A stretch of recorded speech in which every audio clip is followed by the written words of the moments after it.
தேவனே இன்று என்னை உருமாற்றும். செப்டம்பர் மாதம் 21ஆம் தேதி. தேவ சித்தம் உங்கள் வெற்றி. 2 கொரிந்தியர் 2:14.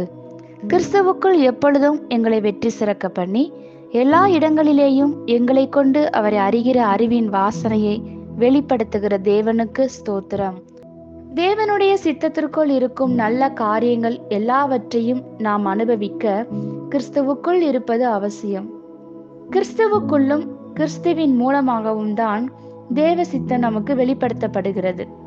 பிதா தம்மை தாமே யாருக்கு வெளிப்படுத்த விரும்புகிறாரோ அவனை கிறிஸ்துவண்டே கொண்டு வருகிறார். கிறிஸ்துவே வழி. நாம் ஏற்றுக்கொண்டு அர்ப்பணிக்க வேண்டிய சத்தியம் கிறிஸ்துவே. நம்மை பலப்படுத்தும் ஜீவனும் கிறிஸ்துவே. ஆகவேதான் நாம் அவரில் நிலைத்திருப்பதில் கவனம் செலுத்தும் போது நம் வாழ்க்கையில் அவருடைய வாக்கு தத்தங்களின் வல்லமைகளை உணர ஆரம்பிக்கிறோம். கிறிஸ்துவுக்குள் நாம் வெற்றி வீரர்களாகவும் ஜெயம் கொள்ளுகிறவர்களாகவும் மேற்கொள்பவர்களாகவும் இருக்க வேண்டும் என்பதே தேவனுடைய சித்தமாய் இருக்கிறது. நாம் மேற்கொள்ளப்படுகிறவர்களாக அல்ல, மேற்கொள்கிறவர்களாக இருக்க தேவன் விரும்புகிறார். தம்முடைய அன்பினால் அவர் தம் பிள்ளைகளை முற்றும் ஜெயம் கொள்ளுகிறவர்களாக மாற்றுகிறார்.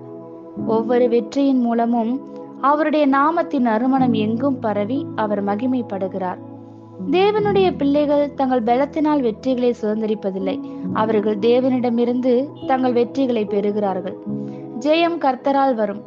தம்மிடம் அடைக்கலம் நாடி வரும் பலவானுக்கும் பலவீனருக்கும் அவர் தரும் அன்பளிப்பு ஜெயம். தாவீது தேவனோடு இருந்து தேவ சித்தத்தை நிறைவேற்றின போது அவன் தோற்று போனதாக சரித்திர சான்றில்லை. மாறாக பலத்தின் மேல் பலனடைந்து நாளுக்கு நாள் விருத்தி அடைந்தான். இதே போன்ற ஒரு சிறந்த வெற்றியை தேவனுடைய பிள்ளைகளுக்கு வேத வசனம் வாக்குத்தத்தம் செய்கிறது. இயேசு உலகத்தில் எந்த மனிதனும் கண்டிராத ஒரு கடினமான யுத்தத்தில் வெற்றி சிறந்தார். எதிராளியை நிரந்தரமாக தோற்கடித்தார்.